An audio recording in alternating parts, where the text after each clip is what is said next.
Assalamualaikum warahmatullahi wabarakatuh. Selamat pagi, salam sejahtera, salam sehat bagi kita semua. Monggo Mbak.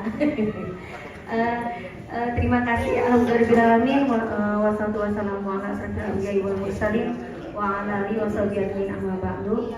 Yang terhormat Bapak Kepala Sekolah SMK Negeri 3 Cilegon, yang saya hormati Bapak Ibu Waka-waka, yang saya hormati ibu-ibu,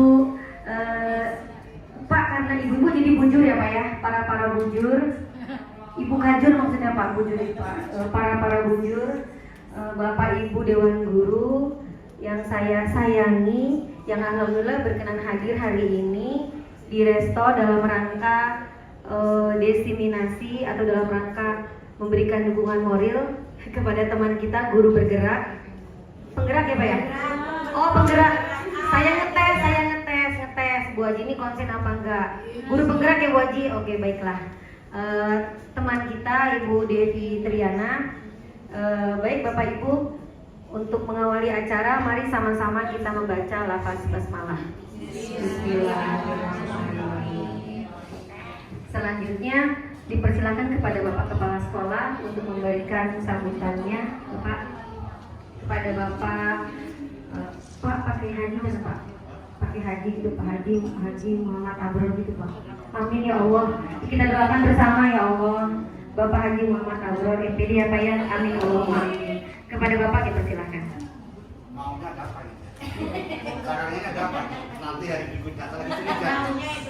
Iya Ustaz. Nanti mau ada apa nih, mau menghadap saya, ada apa Ustaz? Ini ada modus kelas kakap ini ya.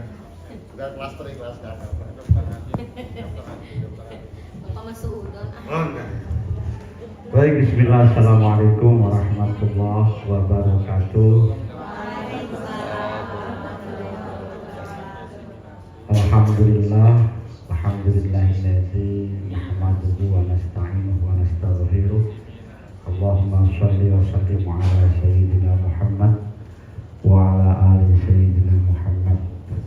Amma ba'du, yang saya hormati lebih khusus pemateri Ibu Devi Triana, dan yang saya hormati Wakasek Kurikulum selaku pensupport utama kegiatan pada pagi hari ini, dan seluruh Bapak Ibu guru yang hadir pada hari ini yang berkenan untuk mendengarkan apa yang menjadi satu materi yang akan diolah dalam realisasi nanti materi ini di SMK Negeri 3 Cilegon. Puji syukur, alhamdulillah wa syukurillah, Allah berikan nikmat kita, nikmat sehat, nikmat bahagia. Tadi ada sebentar sedikit tertawa, dan saya juga nikmat mudah-mudahan Allah kabulkan doanya Miss Nia tadi gitu, luar biasa gitu. Jadi doanya terkabul walaupun tidak tahu ada modus apa di balik itu nanti sebetulnya. Yang kedua, salat salam selalu tercurah kepada junjungan Nabi besar Muhammad SAW, yang kebetulan kita bersama-sama kita idamkan syafaat beliau nanti di yaumil qiyamah. Tentunya pada hari ini saya akan menyampaikan beberapa hal. Yang pertama, saya mencoba kemarin melihat terkait dengan disiplin positif ya, disiplin. Terus terang untuk bulan Juli masuk ke Agustus ini, saya agak susah untuk mencari teman-teman yang indisipliner, agak susah. Absensinya juga turun hampir mendekati 90%. Dari 70% keaktifan absensi itu sudah berjalan dari 90%, tadinya naik dari ini. Kemudian tingkat KBM saya agak sulit untuk mencari kosong. Sudah kosong. Kosong itu kosong total. Walaupun masih ada teman-teman, ini budaya, disiplin positif makanya. Tapi saya masih melihat teman-teman yang meninggalkan tugas dan tidak ada orangnya, kira-kira begitu. Masih ada.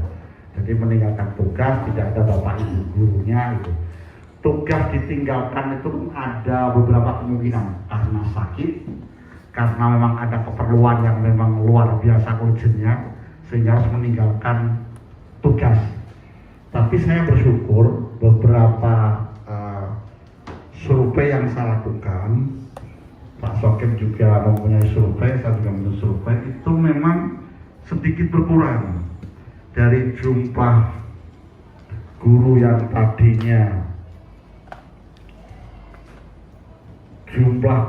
tadinya lebih dari 15 setiap bulannya yang punya masalah tidak masuk, dan sekarang jumlahnya tinggal 6. Ini data yang saya terima. Artinya para teman-teman itu sudah luar biasa. Artinya dalam sisi KBM-nya sudah luar biasa untuk menjaga KBM ini bisa berjalan. Termasuk kemarin sore sebelum senam, saya kebetulan lagi ngurusin adem dengan Bu Nur dan Bu Iis dan Pak Endi. Saya cek kelas aman nggak? Ternyata sedikit saya melihatnya kata bahagia, Pak aman. Nggak tahu kalau bohong yang disuruh dia, tapi aman Pak. Beda, alhamdulillah. Saya begitu, kira-kira begitu. Dan yang tadinya saya bidik ternyata justru muncul nama-nama baru. Ada nama baru kok, alih-alih ada nama yang baru. Jadi ada nama yang kalau takut beda pikirnya ya itu. Jadi nama-nama baru karena saya nggak apalnya tadi. Artinya nama baru yang muncul memang tadinya tidak menjadi dia, akan menjadi iya karena mungkin belum kelihatan. Kemarin kan merata, sekarang udah nggak mungkin. Nah, mudah-mudahan ini bisa dipertahankan dengan baik. Kenapa saya sampaikan? Karena terkait dengan disiplin positif. Nah, sahabat kita hari ini akan diseminasi. Nah, saya berharap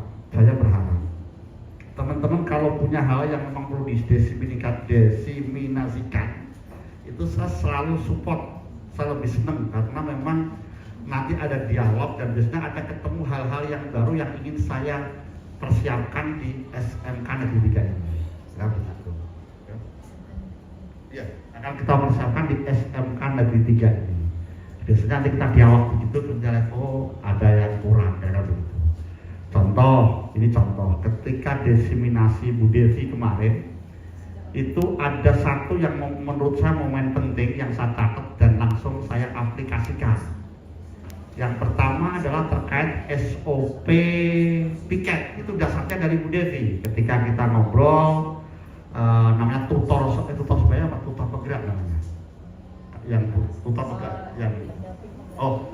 dari tutor pendamping penggerak itu kita analisis ternyata satu, bahwa piket kita belum ada SOP-nya, kira-kira begitu kemarin. Muncullah itu temuan saya untuk kita realisasikan di SMK Negeri 3. Itu diantaranya. Nah, mudah-mudahan nanti ketemu yang baru. Dan ini menginspirasikan kepada kita, kalau Bu Devi mampu berarti teman-teman yang lain juga pasti harus mampu. Kenapa? Sama kok. Wajahnya sama, punya hidung, punya tangan. Cuma bedanya satu Bu Devi, kita lihat. Selama saya bertugas di SMK Negeri 3, Bu Devi hanya punya satu perbedaan. Ketika mau presentasi kemarin dandan, pakai ini serius sih, pakai ginjo, pakai lipstik, saya kaget cepet. Tumben, kelihatan cantik. Ternyata penggerak merubah apa ya, mindset glowingnya agak dicoba diubah, kira-kira begitu. Ya, kira-kira begitu. Oh gitu ya.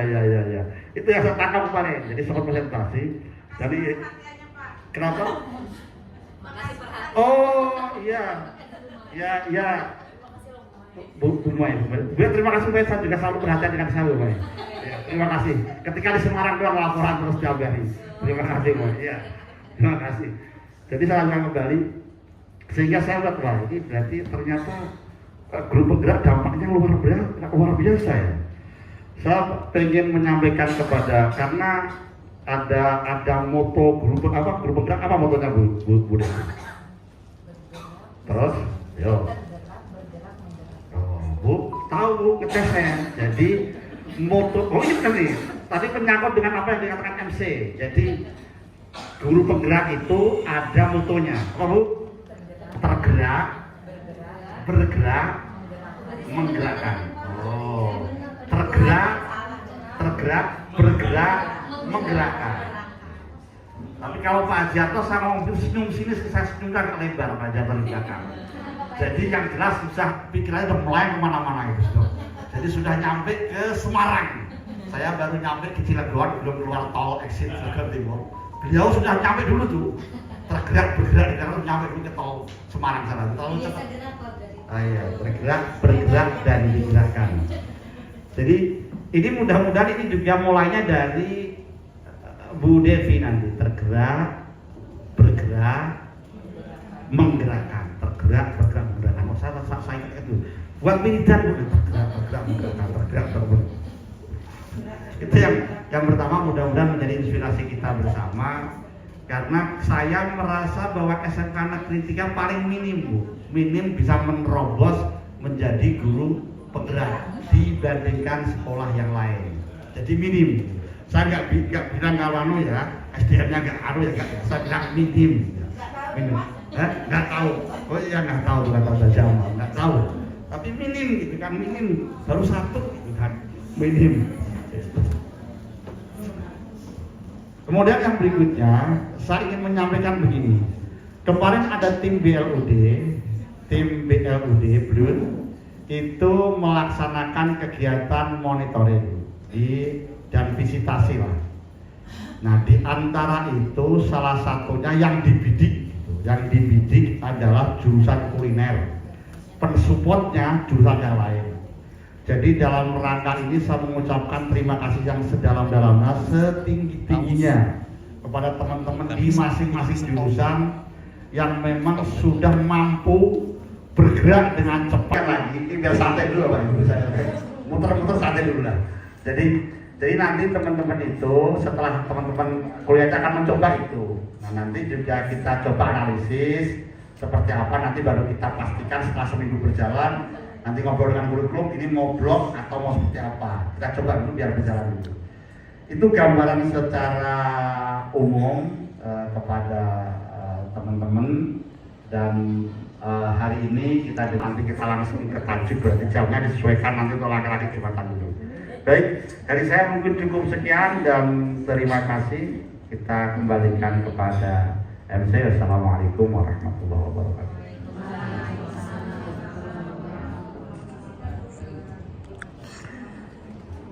Untuk waktunya mohon maaf Bapak Ibu karena mengganggu kegiatannya.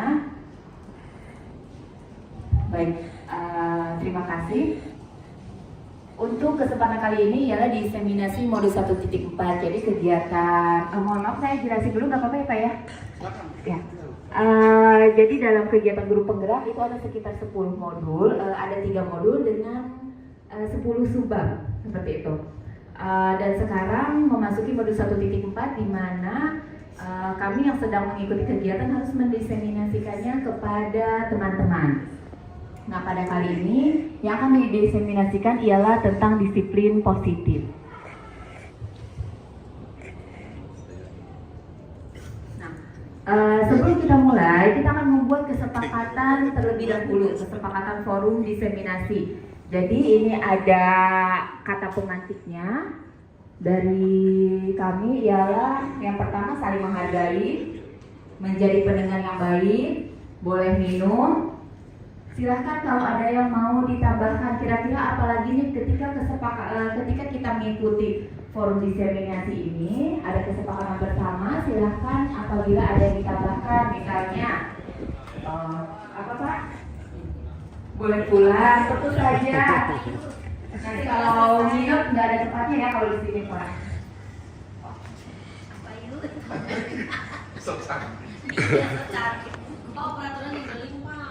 Ya mungkin ada yang ditambahkan misalnya apa Bu Dika? Oh, saat bertanya boleh bertanya. Boleh bertanya. Jangan saling bertanya.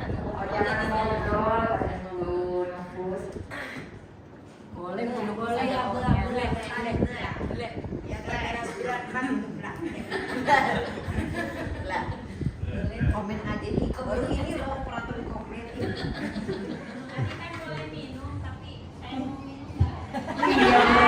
disediakan ya, maaf ya Bapak Ibu ya.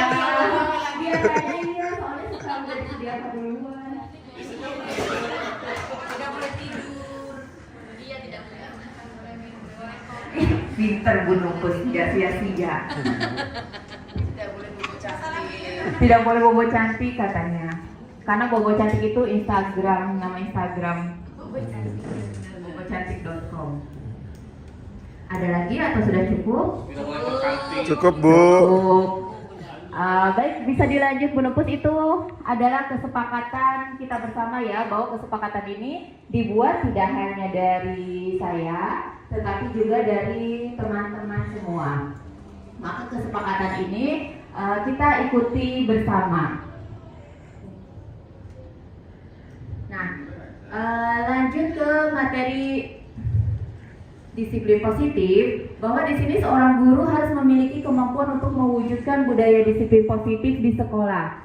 Nah, budaya positif tersebut itu dapat dijalankan dengan menerapkan konsep-konsep intinya. Jadi dalam disiplin positif ada konsep intinya ialah tentang disiplin positif, motivasi perilaku manusia, keyakinan sekolah atau kelas, kebutuhan dasar manusia, restitusi, posisi kontrol, R-nya jangan lupa. Yang berikutnya restitusi, segitiga restitusi, itu ada bagiannya. Boleh dilanjut Bu Nupus? Nah, disiplin positif ini ialah merupakan suatu cara penerapan disiplin yang mengajarkan anak bertanggung jawab dan menumbuhkan kesadaran diri berdasarkan nilai-nilai kebajikan. Kita pasti sudah tahu tentang disiplin, sering banget dibahas. Tapi akhir-akhir ini justru ramai mengenai disiplin positif. Nah, ternyata ini disiplin positif itu jadi cara penerapan disiplinnya. Itu agar anak lebih bertanggung jawab dan tumbuh kesadaran dari dalam diri. Dasarnya dari mana? Dasarnya adalah nilai-nilai kebajikan. Boleh dilanjut? Nah, seperti tadi yang sudah disampaikan, jadi disiplin positif ini lebih ke arah disiplin dirinya, dari diri sendiri. Karena mereka mendasarkan tindakan mereka itu pada nilai-nilai karena disuruh guru, bukan karena mereka takut misalnya, bukan karena menginginkan sesuatu, tapi memang timbul dari dalam dirinya untuk melakukan hal itu. Nah, harapannya disiplin positif ini atau disiplin diri itu dapat membuat murid memahami dan menyadari berdasarkan motivasi internal, bukan akibat paksaan, ujian, ataupun hukuman. Nah, tadi ada mengenai nilai-nilai kebajikan. Jadi nilai-nilai kebajikan itu banyak sekali. Tentu di setiap negara mungkin berbeda. Bahkan mungkin kalau dalam lingkup yang kecil di setiap keluarga itu bisa menjadi panduan atau acuan bagi kita di Indonesia. Di mana yang menjadi acuan berdasarkan kurikulum Merdeka ialah profil pelajar Pancasila, di mana ada 6 elemen. Jadi nilai-nilai kebajikan yang digunakan di Indonesia mengacu kepada profil pelajar Pancasila. Mohon maaf, 6 dimensi maksud saya. Beriman bertakwa kepada Tuhan Yang Maha Esa dan berakhlak mulia, kemudian berkebinekaan global, bergotong royong, kreatif, bernalar kritis, dan mandiri. Itu adalah profil pelajar Pancasila yang menjadi nilai-nilai kebajikan. Nah, selanjutnya motivasi perilaku manusia. Ada 3 motivasinya kenapa seseorang melakukan suatu hal. Misalnya mengenai kesiangan. Kenapa kita atau kenapa misalnya anak-anak datangnya lebih cepat, nggak kesiangan? Karena bisa saja mereka menghindari ketidaknyamanan atau hukuman. Kalau kesiangan kan di meja piket dulu, masuknya nanti. Atau misalnya biar mendapatkan imbalan atau penghargaan dari orang lain.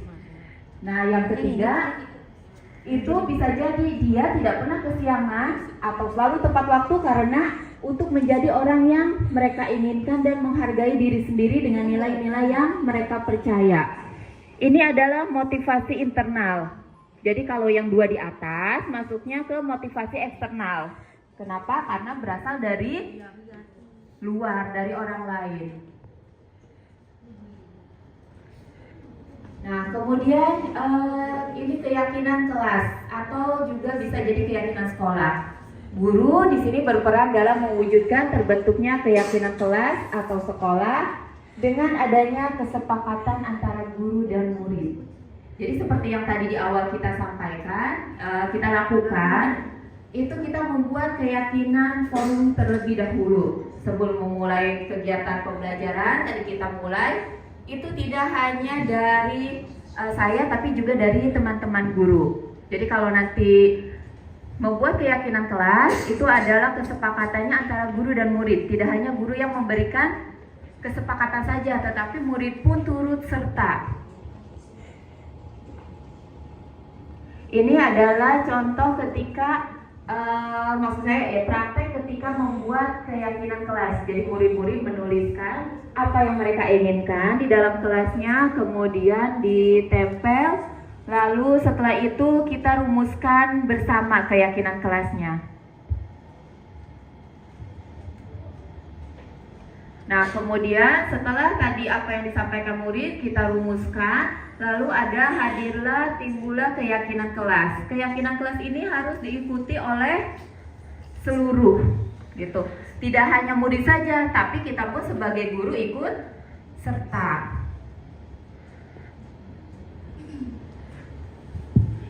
Kemudian memasuki materi berikutnya. Ada namanya kebutuhan dasar manusia. Misalnya di sini ada kebutuhan bertahan hidup, kasih sayang dan rasa diterima, penguasaan atau kebutuhan pengakuan atas kemampuan, kemudian kebebasan, kebutuhan akan pilihan atau kesenangan, kebutuhan akan merasa senang. Saya kasih tadi dulu belum menulis. Kayak contoh misalnya ada anak suka ngambilin makanan punya temennya. Kira-kira menurut Bapak Ibu, dari 5 kebutuhan dasar ini, yang mana yang dimaksud? Apa yang menyebabkan dia mengambil makanan temannya ketika kita tanya, misalnya, kenapa kamu ngambil makanan punya temanmu? Jawabannya, karena senang aja Bu, gitu lucu makanannya punya temennya. Nah, kira-kira itu masuk ke kebutuhan dasar yang mana? Betul, kesenangan. Kalau misalnya jawabannya dia, saya lapar Bu, belum sarapan dari rumah. Betul, kebutuhan bertahan hidup. Lalu, misalnya jawabannya, karena jahil, bener. Karena jahil, apa namanya tuh yang merasa, ya bebas, iseng gitu ya. Betul, bisa penguasaan. Karena apa biasanya? Kebutuhan pengakuan dia merasa lebih daripada yang diambil gitu. Jadi kebutuhan dasar ini akan berbeda pada setiap orangnya. Yang jahil tadi misalnya itu bisa saja dia cuma senang karena makanannya lucu, itu kesenangan. Tapi bisa jadi penguasaan ketika memang dia ingin menguasai makanan itu gitu, atau merasa lebih mampu daripada temannya. Boleh dilanjut? Nah, di sini ada keterangannya Bapak Ibu mengenai kebutuhan dasar manusia. Yang pertama tadi bertahan hidup itu bersifatnya fisiologis.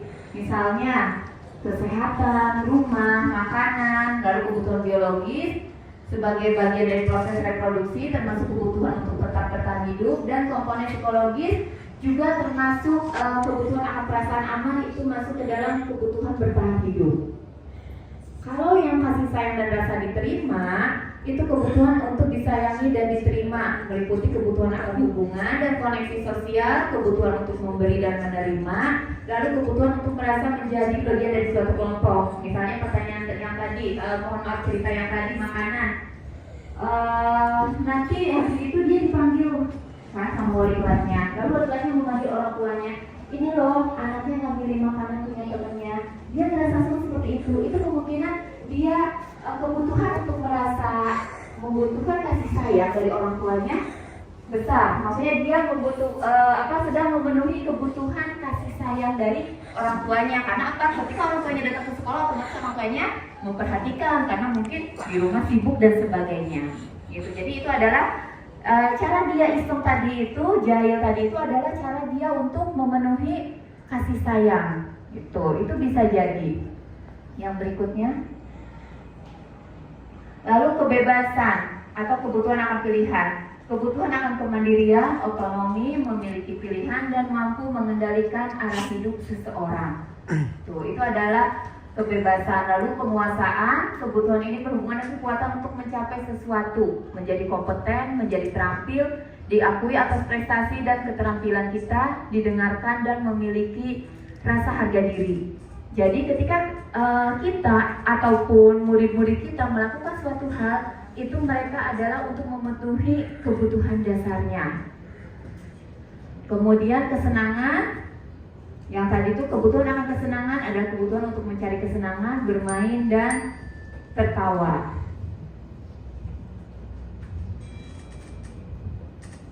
Nah, setelah kita tahu mengenai motivasi satu hal, itu kemudian kita ada yang namanya nanti restitusi.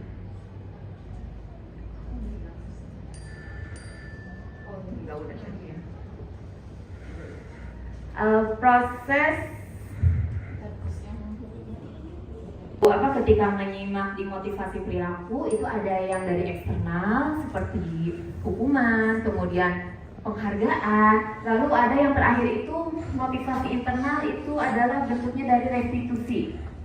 Jadi restitusi ini proses menciptakan kondisi bagi murid untuk memperbaiki kesalahan mereka, sehingga mereka bisa kembali kepada kelompok mereka dengan karakter yang lebih kuat. Tuh, jadi ini restitusi adalah hal yang tadi itu salah satu bagian penting dari disiplin positif. Jadi ketika kita melakukan disiplin, kalau lewat jalur disiplin positif itu bukan dengan menghukum, bukan dengan memberikan penghargaan, tapi ialah dengan melakukan restitusi. Nah, dalam restitusi ada namanya 5 posisi kontrol. Yang pertama penghukum, kemudian pembuat orang merasa bersalah, lalu sebagai teman, pemantau, dan manajer.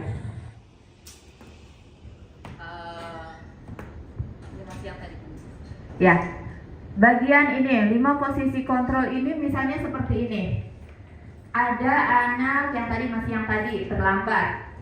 Kemudian kita bilang, kamu keliling lapangan 10 kali. Kira-kira menurut Bapak Ibu itu masuk ke yang mana kalau 5 posisi kontrol ini? Betul, penghukum. Nak, kamu tuh udah ngecewain ibu, kok terlambat lagi? Padahal kan rumahnya dekat. Nah, itu ya. Betul, membuat orang merasa bersalah. Yang selanjutnya. Jadi kalau dari penghukum dan pembuat orang merasa bersalah bisa dibedakan ya Bapak Ibu ya. Kalau penghukum mereka galak, ngomongnya mungkin saja kasar. Terus ya seperti itu, kamu ini udah salah, gitu kan, kayak gitu aja misalnya nggak bisa. Nah, sampai ngomong dan sebagainya. Tapi kalau pembuat orang merasa bersalah, mereka akan menggunakan nada-nada yang lembut, menyentuh hati gitu, tapi membuat si anak merasa bersalah dan akhirnya itu bisa meninggalkan bekas yang lama juga.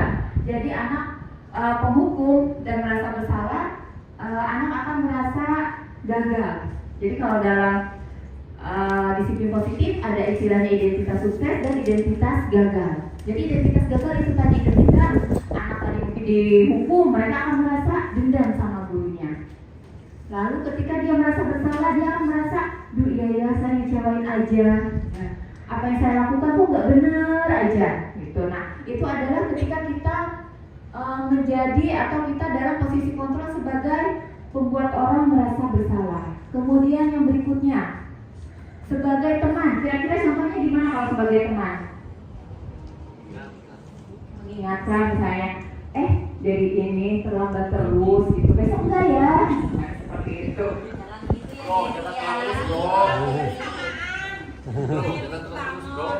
Jangan gitu ya Dewi. Ya, gitu itu ya. Itu apa sebagai teman biasanya akan lebih disukai oleh siswa karena siswa tidak merasa dendam, nggak merasa bersalah, dia senang sebagai teman. Tapi kira-kira ada efek buruknya nggak?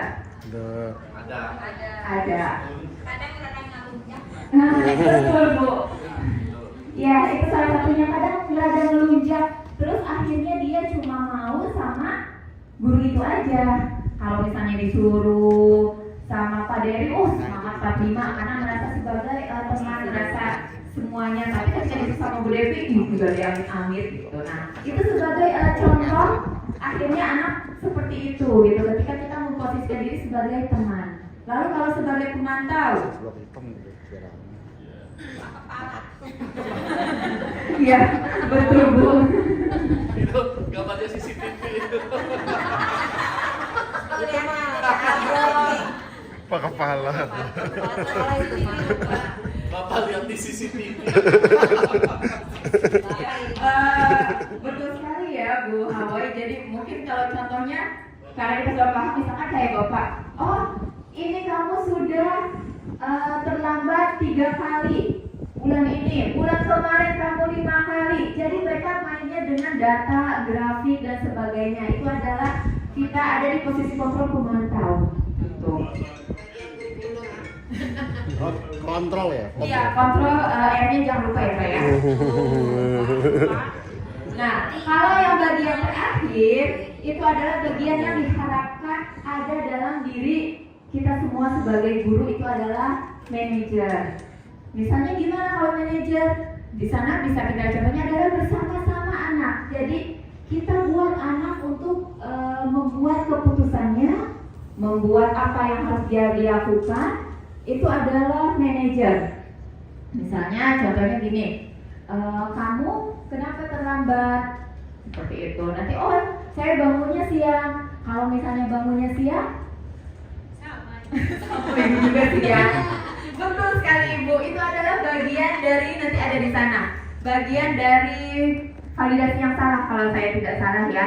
Sama Ibu juga bangunnya siang. Tetapi misalnya kita bisa lebih pagi lagi siapin keperluannya dari malam atau yang lainnya, itu memang betul bagian dari segitiga restitusi ya Bu ya. Itu boleh nanti penembus. Nah, ini yang tadi dicontohkan oleh Bu Hawaii, di mana yang pertama segitiga restitusi ketika jadi kita di posisi sebagai manajer, itu yang pertama kita lakukan menstabilkan identitas. Tadi disampaikan bahwa ada identitas gagal dan identitas sukses. Jadi dari segitiga restitusi ini harapannya adalah kita bisa merubah anak dari identitas gagal ke identitas sukses. Kenapa? Karena ketika anak melakukan kesalahan, dia adalah berada dalam posisi yang gagal. Maka kita harus rubah dia ke dalam posisi yang sukses. Itu dengan menstabilkan identitasnya. Kecil banget. Gambarnya kita dari gedein gunung terus. Caranya gimana? Di bawah ditarik aja. Enggak. Yang tadi dipukulin aja layarnya dipukulin cuma. Mana tahu kita mau gede. Kok enggak ada ya, Kak? Dicium ya. Iya. Ada itu tarik dilepas. Ya, ingat. Menstabilkan identitas itu betul yang tadi. Ibu juga bangunnya siang. Gak apa-apa kamu melakukan kesalahan.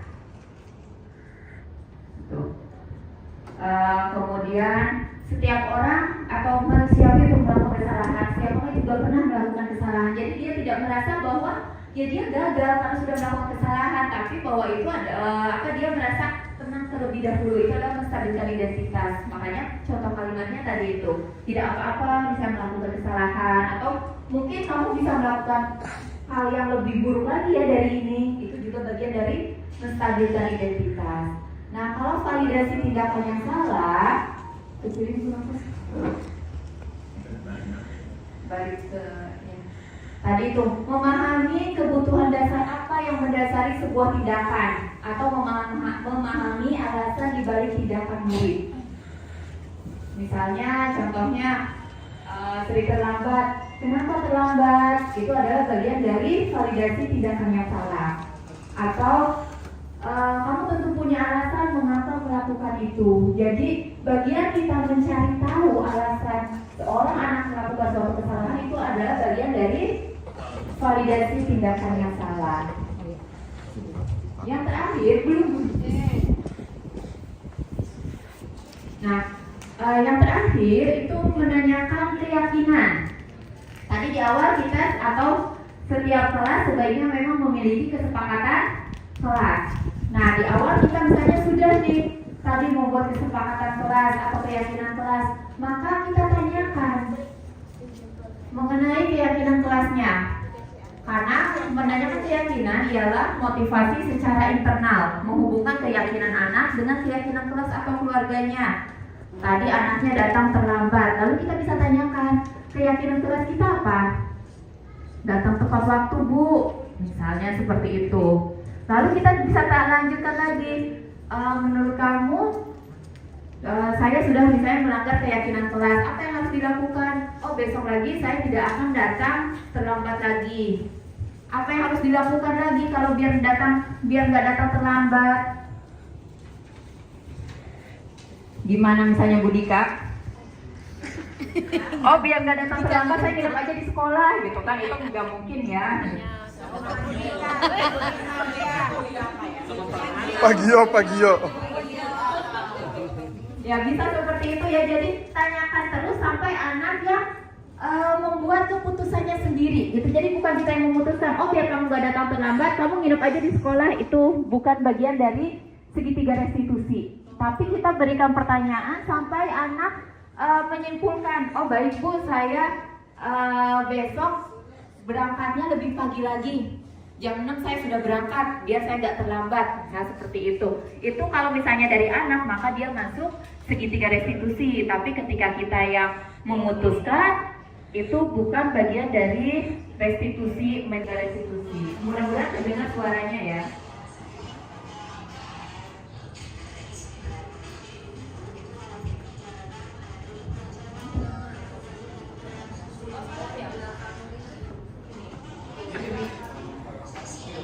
Tunggu.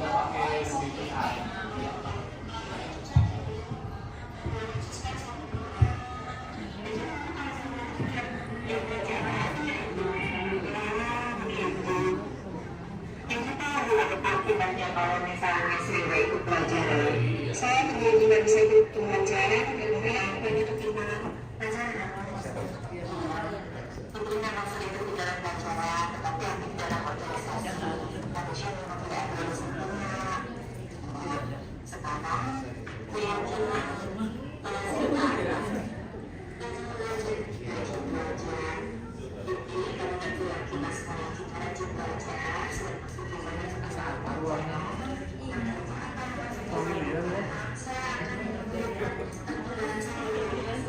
Asa familiar latarnya.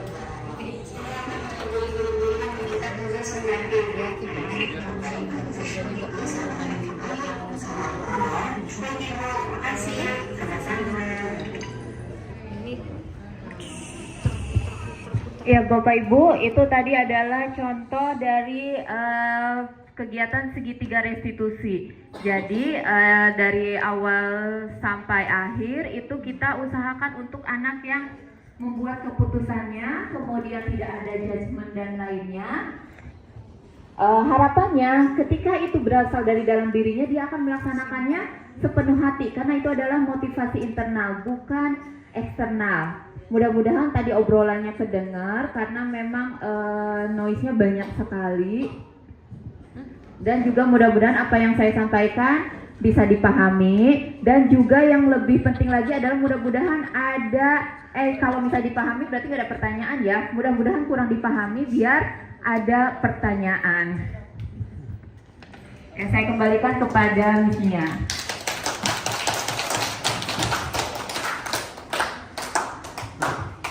Baik, Bapak Ibu, selanjutnya kita buka sesi tanya jawab. Boleh kepada Bapak Ibu yang punya pertanyaan terkait materi yang sudah disampaikan oleh Ibu Devi, dipersilakan.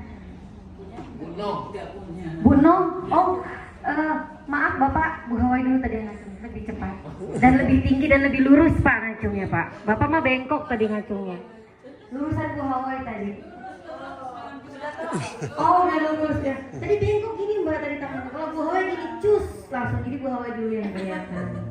Silakan Ibu. Assalamualaikum warahmatullahi wabarakatuh. Waalaikumsalam warahmatullahi wabarakatuh. Menyimak dari materi yang tadi disampaikan oleh Ibu Evi, ini ada beberapa hal mungkin guru juga bisa melihatlah kondisi anak. Jadi kan ada yang bagaimana ini mah cara mengantisipasinya. Anak itu ngobrolnya hanya pengen dengan yang itu saja. Jadi ketika kumpul bareng dengan temannya, percaya dirinya juga penuh, timbullah percaya dirinya. Tapi ketika temennya misalnya tidak masuk, Bu, teman saya nggak masuk, sepertinya kepercayaan dirinya itu agak enggak berapa atau ya lompat. Ini bagaimana cara seperti itu ya? Kadang mungkin secara ya sensitif ada juga yang anak itu kalau misalnya ketika sudah ditanya diam saja.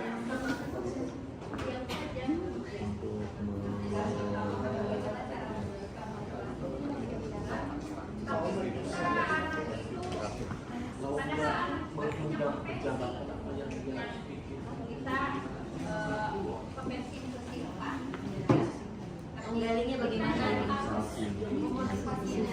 Bagaimana cara menggalinya? Terima kasih.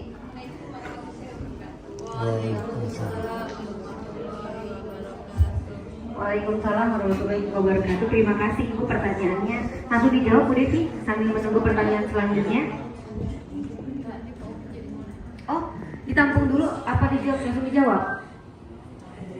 Tampung dulu. Oke, mangga Pak Sakit. Pertanyaan selanjutnya. Sudah terwakili. Oh, pertanyaannya sama. Pertanyaannya tadi ada siswa yang grup-grupan geng-gengan gitu tadi. Oh gitu ya. Oh iya. Tadi Bu Hawa ini pertanyaannya yang pertama bagaimana jika ada siswa yang senangnya berkumpul dengan orang-orang tertentu, tetapi jika tidak dengan temannya maka dia kepercayaan dirinya down gitu ya Bu ya. Terus itu yang pertama. Yang kedua, bagaimana cara memotivasi siswa yang cenderung pasif ya Bu ya? Pasif di kelas. Nah itu ada dua pertanyaan. Pada guru melihat di anak tersebut ada potensi, betul Bu ya? Oke. Silakan Bu Devi, ada dua pertanyaan. Langsung dijawab saja sambil menunggu pertanyaan selanjutnya.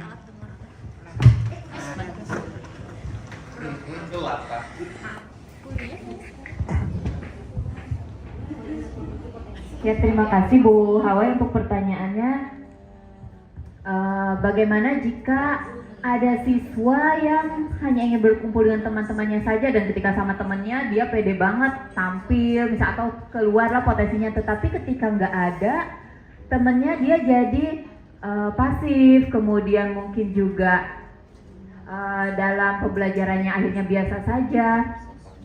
Kalau kita kembali lagi ke posisi kontrol tadi, bahwa teman-temannya itu adalah posisi kontrolnya sebagai teman, di mana dia merasa nyaman dia merasa nyaman dengan temannya. Jadi ibaratnya dirinya keluar akhirnya ketika yang lain mungkin tidak menempatkan diri sebagai teman.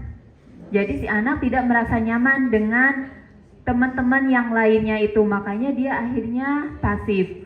Dan juga biasanya yang seperti itu juga ada dari ketidakpercayaan diri, kemudian tadi itu yang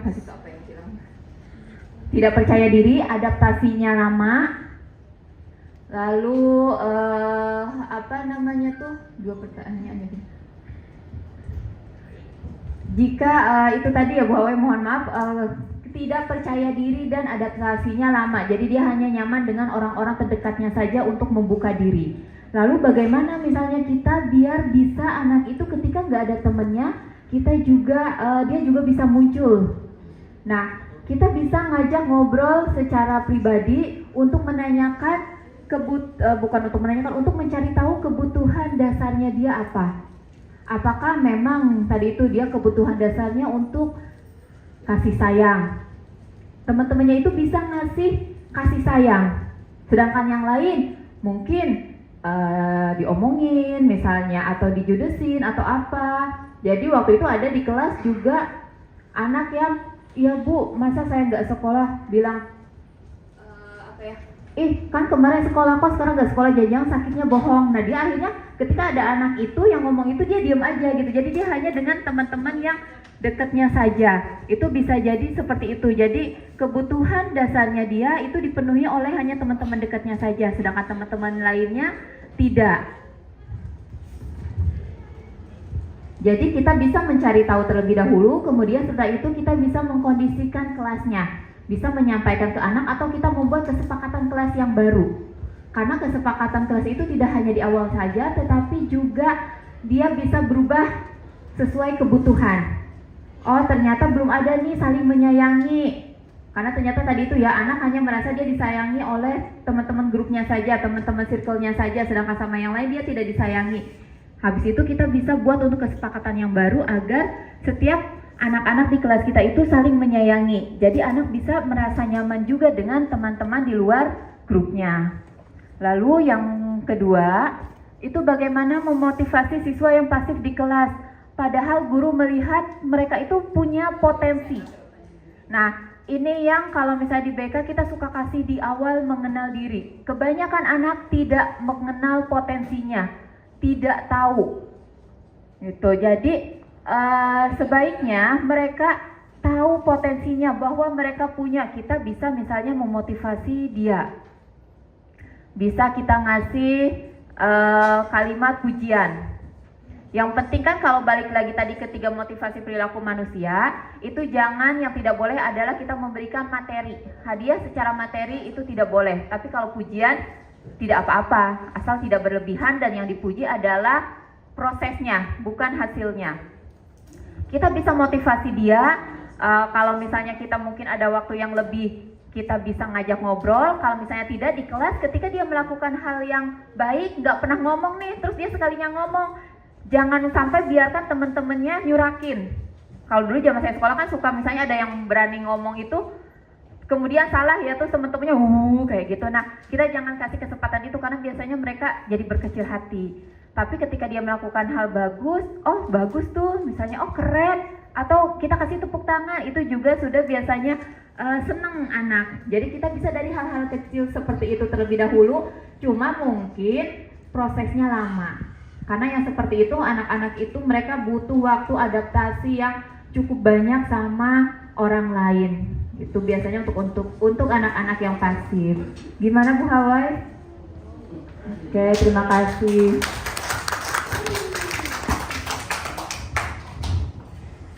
Oke, baik. Selanjutnya ada, kok ngacungnya bengkok juga kayak Pak Sokip? Silakan Bu Haji Amal.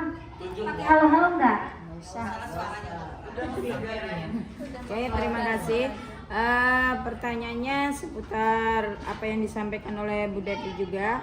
Saya menemukan satu ini kasus ya, siswa yang katanya notabene korban dari bullying pada saat di sekolah SMP ya kan. Kemudian timbulnya belakangan ini dari kelas 10 sampai dengan 11 ya kan. Nah siswa ini sering jadi mudah tersinggung, bahkan ketika mengikuti kegiatan kemudian ada satu kesalahan dibenarkan, kita benerin sedikit aja dari kesalahan yang dia lakukan kemudian kita perbaiki, nah dia pasti keluar dari kegiatan tersebut ya kan. Nah kemudian ketika sampai di rumah, di keluarganya, dia akan ngamuk gitu tuh, nggak terima gitu, dia kan tantrum di rumah, bahkan sampai ngacak-ngacak rumah dan lain sebagainya. Nah, ini cara penanggulangannya bagi kita selaku guru dengan orang tua dan siswa, apa yang mesti kita lakukan nih dengan siswa dengan latar belakang seperti tadi.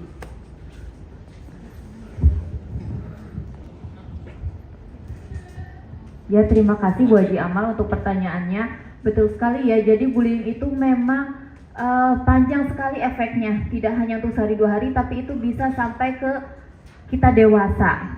Bahkan mungkin trauma itu akan kita lanjutkan ke keluarga kita nantinya gitu. Ketika menjadi korban bully, misalnya anak akhirnya jadi ada yang agresif, itu dia jadi agresif sampai ke anak dan istrinya kalau misalnya laki-laki seperti itu. Kalau misalnya bully itu tidak ditangani lebih lanjut, karena memang efeknya itu anak-anak yang korban bully biasanya mereka mengalami trauma, tetapi kebanyakan tidak menyadari trauma itu. Kalau menurut saya, buat anak menyadari trauma itu, menyadari bahwa memang gini, kan dia kayak tadi ya sensitif, dia akhirnya marah-marah, tidak terima, langsung pergi dari kelompok, itu dia tidak menyadari hal itu. Apa yang dia lakukan itu tidak dia sadari. Ya, betul. Kayak di luar kayak di luar pemikirannya dia gitu. Alam bawah sadar, alam bawah sadarnya itu dia langsung bereaksi seperti itu. Karena mungkin dia dibulinya dulu misalnya mirip-mirip seperti itu ya. Misalnya diejek dan sebagainya. Lalu disadarkan terlebih dahulu, menerima bahwa dia memang misalnya dulunya korban bully, bahwa dia pernah dibully, itu sampai dia sadar. Tapi memang akan berat ketika dia sadar, karena biasanya mereka menghindari. Gitu, karena kan menyakitkan ya ketika dibully itu, iya betul menyangkal. Tapi misalkan setelah dia tahu, itu biarkan rilis emosinya. Jadi emosinya biar keluar. Kalau misalnya ya mungkin dia nangis, dia gak terima apa, boleh misalnya sampai seperti itu. Nanti setelah itu harapannya setelah dia sadar bahwa dia trauma, bahwa dia memang memiliki efek-efeknya itu, setelah itu dia bisa merubahnya secara perlahan. Tapi memang yang sulit adalah membuat dia menyadari bahwa memang dia trauma habis dibully itu. Biasanya anak cuma dulu dibully Bu, udah aja gitu. Seakan-akan gak ada efeknya, padahal efeknya itu panjang. Ya mungkin sama saja, pasti kita juga pernah mengalami hal-hal yang misalnya dulu terjadi tapi kita lupa, atau ya biasa-biasa saja, ternyata setelah besar, oh saya tuh kenapa bersikap seperti ini karena dulu saya pernah dibeginikan loh waktu sekolah. Tapi setelah kita sadar, biasanya kalau misalnya saya pribadi ya, setelah sadar berarti saya tidak boleh lagi seperti itu, misalnya begitu. Jadi kalau dia sudah tahu, sudah paham, itu akan lebih mudah untuk merubahnya. Makanya kenapa ada yang korban bully akhirnya dia misalnya jadi lebih sukses, lebih berani dan sebagainya. Mereka sudah bisa mengatasi traumanya. Jadi trauma itu jangan dihindari, jangan dipendam, tapi ditemani, didampingi. Karena ibaratnya itu ya memang masa lalu yang sudah harus dia terima, dia sudah terlewati gitu. Jadi dijadikan teman, nanti lama-lama dia akan hilang sendiri. Cuma memang butuh prosesnya panjang. Dan dia juga harus menyadari bahwa kalau traumanya dibawa terus, itu bisa dia wariskan kepada anak-anak atau keluarganya nanti.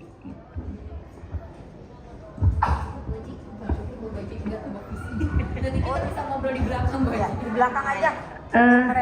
For your information, konsultasi dibuka di ruang BK. Kalau masih ada hal-hal yang dipenasarankan, Bu Devi membuka konsultasi secara terbuka. Pertanyaannya cukup 3 ya? Atau masih ada yang sangat pinisirin gitu? Jadi sampai harus ditanyakan di sini, ada Bapak Ibu? Boleh satu kesempatan, mangga Bu Nung, silahkan.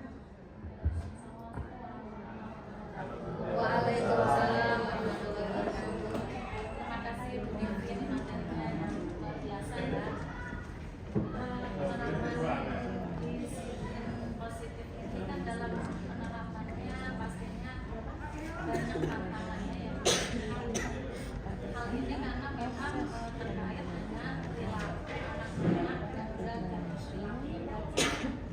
Padahal kita sudah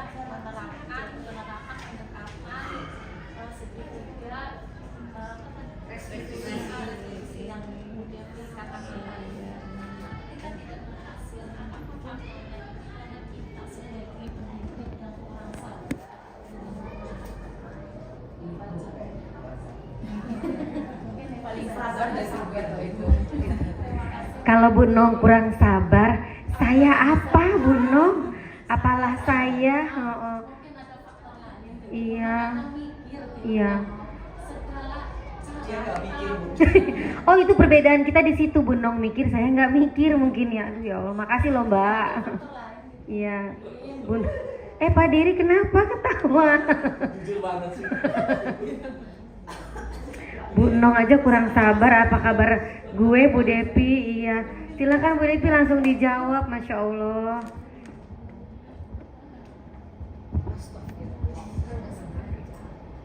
Ya, terima kasih Bu Nong atas pertanyaannya. Betul sekali, karena kan memang harapannya adalah ketika kita melakukan segitiga restitusi, anak akan termotivasi secara internal, bukan lagi termotivasi secara eksternal. Tapi memang itu adalah dari dalam dirinya. Hanya saja, mungkin saja dalam pelaksanaannya tidak seperti itu karena karakter anak, setiap anak berbeda. Bahkan mungkin ketika kita melakukan segitiga restitusi bisa saja anak itu menolak, menyangkal, tidak mengakui kesalahannya gitu. Tugas kita adalah membuat dia ya tadi itu menyadarinya dengan menstabilkan identitasnya dia bahwa ya memang tidak apa-apa melakukan kesalahan dan sebagainya. Ketika semua langkah dalam segitiga restitusi sudah dilakukan, tetapi ternyata kenyataannya berbeda, kita juga bisa ke langkah lebih lanjut untuk mencari tahu lebih dalam. Karena biasanya segitiga restitusi kan dengan anaknya saja. Tapi mungkin ada faktor luar lagi yang menyebabkan kenapa anak seperti itu, entah dari rumah, entah dari temannya, lingkungannya. Kita bisa cari tahu seperti itu. Kita juga bisa menerapkan segitiga restitusi ini pada tadi itu pihak luarnya. Tuh, jadi misalnya ternyata ini dari rumah anak sering terlambat karena memang orang tuanya nggak pernah ngebangunin, misalnya sudah pergi ke pasar atau yang lain. Kita bisa kita bisa melakukan segitiga restitusi ini juga pada anggota keluarganya. Tuh, Bu. Mudah-mudahan dengan berbagai pihak dilibatkan itu ada perubahan yang nantinya terlihat. Itu. Kalaupun misalnya apa karena saya kurang sabar, kayaknya kalau di ruang BK Bu Nong yang paling sabar ya Mbak Dery ya. Gitu. Tetapi pada semua hal itu akhirnya kita kembalikan lagi ke diri siswa itu sendiri. Karena segitiga restitusi ini atau disiplin positif itu kan untuk menemukan motivasi internal. Jadi memang kita kembalikan lagi ke siswa itu. Apakah dia mau berubah ataukah enggak gitu. Itu harus dari dalam dirinya. Ketika pun akhirnya dia tidak berubah, sebetulnya kalau kita sudah melakukan semua langkah, kalau menurut saya bukan kita yang salah juga gitu, tapi mungkin memang ya belum dapat hidayah aja. Itu ya Bu Nong ya. Baik Bapak Ibu, kalau saya buka sesi pertanyaan lanjutan sepertinya akan banyak pertanyaannya. Tapi oh ya Allah, kalau Bapak yang minta nggak mungkin ditolak. Pak, tapi Mbak Nani gini-gini juga Pak, walaupun kecil tapi ngacung loh Pak, gitu-gitu Pak. Bapak yang lebih lurus itu Pak. Mbak, tinggian Bapak dan lebih lurus Bapak Mbak, mohon maaf ya Mbak ya. Iya Mbak Nani gini-gini itu. Iya, Bapak. Monggo Pak, dipersilahkan. Nggak jadi pertanyaan terakhir daripada dibuat kalau dari Bu Nong. Cukup kalau untuk Bapak apa sih enggak ya Bu Depi ya? Baik, bismillah, assalamualaikum warahmatullahi wabarakatuh. Buat penyaji materi yang saya hormati, saya ingin menanyakan gambaran strategi apa sih yang harus dilakukan sebagai seorang guru ketika menghadapi aturan sudah ada, ya kan? Aturan sudah ada, jelas. SOP sudah ada. Cara real anak-anak itu masih saja belum bisa mematuhi, dan menginginkan apa yang diharapkan oleh organisasi. Itu kita gunakan tadi segitiga restitusi. Kita balikan keyakinan kelas kita apa atau keyakinan sekolah kita apa. Ini kan dibuat bersama antara siswa dan guru gitu. Jadi kita kembalikan lagi ke sana. Kita gunakan segitiga restitusi dan kita gunakan posisi kontrol sebagai manajer. Kalau misalnya kita masih menempatkan diri sebagai penghukum, ya mungkin anak tidak akan merasa nyaman, kemudian kesalahan masih dibuat, ataupun kalau enggak dia hanya mengcover saja. Jadi tidak dari dalam dirinya sendiri, begitu. Jadi kita bisa praktekkan posisi kontrol dan juga segitiga restitusi. Begitu Bapak, masih ada yang mengganjal Pak? Masih dong. Masih ya? Maksudnya terkait pertanyaan loh Bu Haji. Oh masih. Kok Bu Haji tahu sih Bapak ada yang masih Ibu tahu dari mana Bapak masih mengganjal? Yang pertama saudara masih ada mengajak Masih mengganjal. Yang pertama mengganjal. Yang kedua, Ganjalannya 2.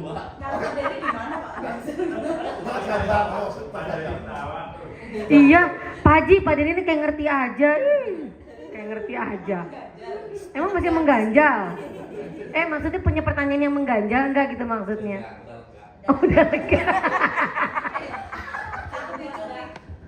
Ganjar Pranowo. Itu Ganjar, Pak. berarti kalau boleh jadi bahasa perlu ya Bu ya, Bu Devi ya. Iya, berarti gunakan bahasa yang positif Bapak katanya. Contoh berarti begini. Kata-kata, cepat menikah. Nggak boleh ya? Contoh ini contohnya. Contoh ya Pak Dery, contoh. Yang segera menikah gitu. Iya. Oh, ya. Namakan. Jadi Terima kasih. jangan lama-lama jomblo Pak. Tapi Kita nggak boleh kata jangan. oh, Karena jadi kata jangan. segera menikah. Bisa dia masih sendiri. Itu lebih positif lagi Mbak, itu lebih positif lagi. Nah, gitu.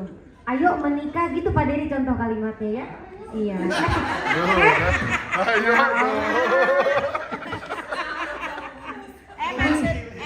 Maksudnya bukan kemis Nia. Iya, maksudnya ke yang kafe ini kan. Yang ini. Yang ini maksudnya iya. Udah siap loh ya. Iya, bisa aja. Iya. Bu Nisa sebelum berangkat ke sekolah baca ayat kursi, istighfar yang banyak.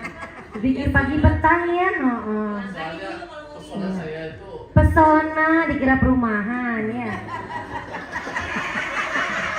Yusista tinggal di pesonanya Yusista. Baik. Baik Bapak Ibu. Karena iya, kalau saya Budika yang cemburu ya. ih, Pak Dery jangan kayak gitu. Budika cemburu loh, jangan kayak gitu. Nggak ada. Baik Bapak Ibu, seru sekali ya kita tanya jawab terkait materi disiplin positif ini. Oh karena aku ya iya Mbak. Kayaknya kalau misalkan kita lanjutkan tanya jawabnya masih panjang, tapi waktu jua yang membuat kita tidak bisa melanjutkan tanya jawab kali ini. Iya betul sekali. Kalau kita tajuk ya tajuk sudah menanti, sepertinya Mbak Ani sudah dihubungi, tajuk is ready. Maka pertanyaan terakhir dari Bapak Kepala Sekolah sekaligus menjadi penutup acara diseminasi kita pada hari ini. Terima kasih kepada Ibu pemateri kita bahwa SOP sudah dibuat, peraturan sudah ada, tata tertib sudah ada. Maka kembali lagi itu dibuat oleh siapa Pak?